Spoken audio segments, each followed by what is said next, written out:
Please open DroidKit and select Device Manager function. Please click Start button. Then connect your device to computer with the USB cable. Please make sure you have launched USB debugging option on your Android device.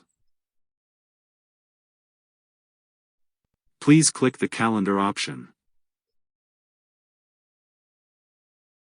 Here you can refresh the interface to load calendar. Delete the unwanted calendar. Create new calendar. Transfer the calendar to the computer or another Android device. Please select the calendar you need to transfer and click Continue button.